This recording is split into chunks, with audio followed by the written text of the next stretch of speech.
Hello friends, welcome back to MT Nursery Vlogs. नोंथांमोनखौ बयखौबो बरायबाय आंनि मोनसे गोदान भिडियोआव। दिनै भिडियोआ न'आव थांनायाव लोगोफोरजों आङो थालिर खाजि जानाय आरो लोगोनि बिनानाव नानिखौ आङो YouTubeआव बोरै भिडियो खालामनानै एडिट खालामना होनांगौ बेखौ फोरोंनाय। फैदोब्ला जोङो जागायनोसै। Hello guys, welcome back to Hwbwkhw Vlogs. दिनै जोङो बेखौ जानो नागिरदों। जुदि नोंथांमोना नायनो इन्ट्रेस्टेडब्ला जोंनि भिडियोखौ नायलांबाय थादो आरो जुदि मोजां मोनोबा लाइक, कमेन्ट आरो शेयार, साबस्क्राइब खालामगोन होननानै नोंथांमोननिसिम आसा थाबाय।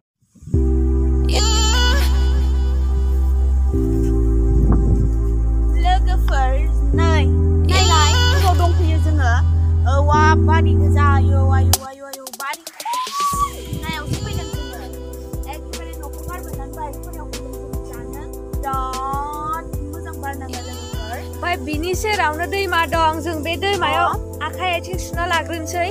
स' इन्टारेस्टेडब्ला नायलांबाय थादो।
हाजोआव गाखोनाय बायदि मोनलाखायो आङो हाजो बायदि नुखादों हाजो गोजा जों बे हाजोनि ब्लग बानायदोंमोन जोंहा न'आबो बिदिनो हाजोसो टेकिं स्किन आउट सामब्राम गुफुर टेकिं स्किन आउट ना Garlic also skin having and like men only na yes this chum was made from our bagan you know that yes and this is also from our bagan this one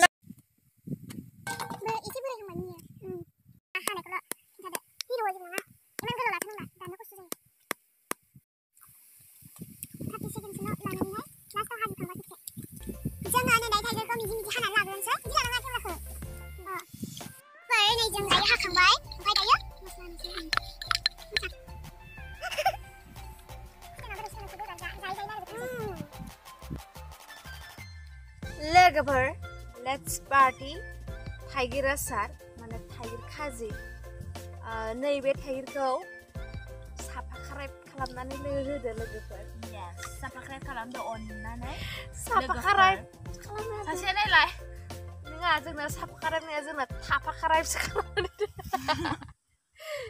दे दहायनिखौ होनदो नोङो थाफा गोखै जानोसै let's party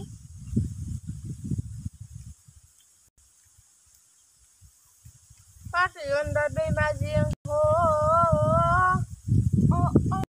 आयौ खालि खालामजोबथारबाय गथ'आ आयौ जों जानोनो हायासै आयौ अयथासार जानो हाबाय गथ'आ रावबो देरहानाय नंला गथ'जों सोरबा जानो हायोबा चेलेन्ज नांनोबा नैबेजों सोरबा आंजों गोखै बुस्थु चेलेन्ज लानोबा आंखौ लिंहर कल खालाम आं थांगोन डिसक्रिप्शनाव आंनि नाम्बार होगोन